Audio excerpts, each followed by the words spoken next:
Alright, what's good, guys? This is lesson 3.1, parallel lines cut by transversal. So I didn't understand this until now, but now that I'm gonna get it, that I got it, I'm gonna explain to you guys quickly. So corresponding angles.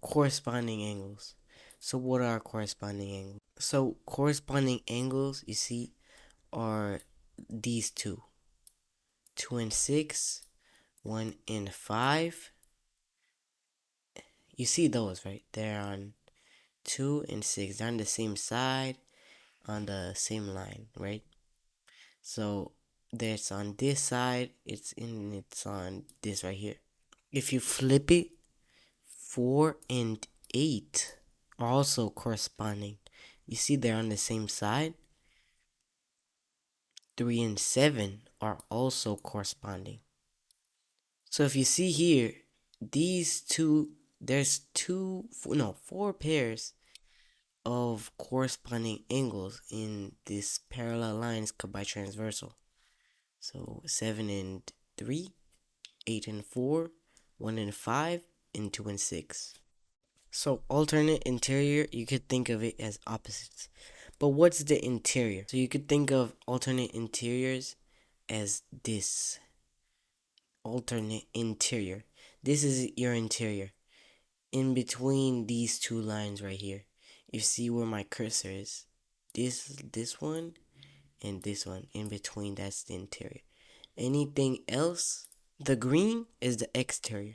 See how there's like, it's not like closed off, it goes off. So that's the alternate interior. That's the exterior, my bad. So in the interior, alternate interior is 5 and 4, 3 and 6. 5 and So in the interior, it's 5 and 4, 3 and 6.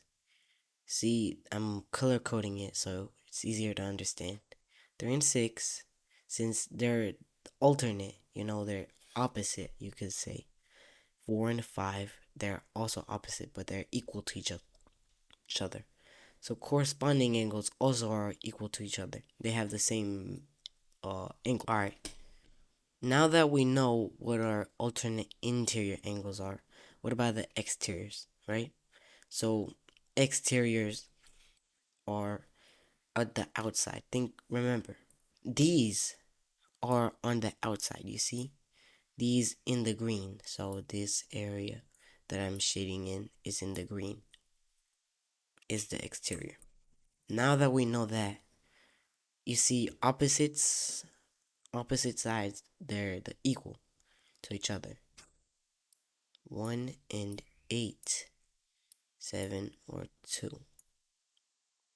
1 and 8 are alternate exteriors. 7 and 2. We could stop thinking about them as equal and now think about them as congruent. Congruent means that they have the same angles. So now that we have these, I can move on to something more easier. Vertical angles. This states that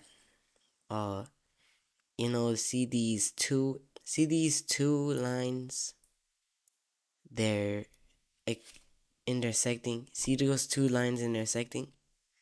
They're vertical angles. So 7 and 6 are congruent, as well as 5 and 8.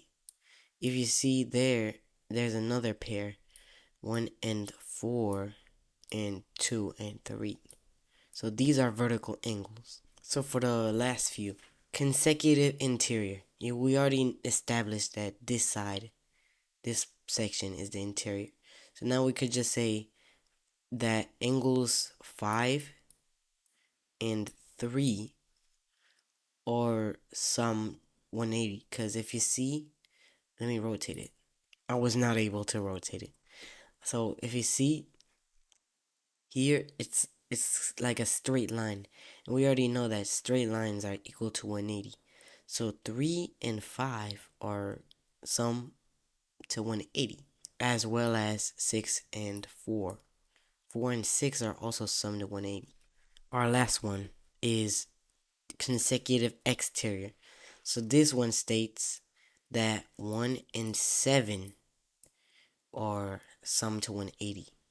These two sum to 180, as well as 8 and 2. These both sum to 180. 1 and 7, 2 and 8. Yeah, that's it for today's lesson. Hopefully, it helped out a little bit.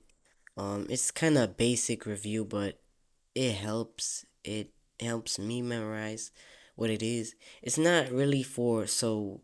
It's really so you know the definition, so you're not lost. Hope this video helps. Even like if it helped a little bit, that's I'm still happy.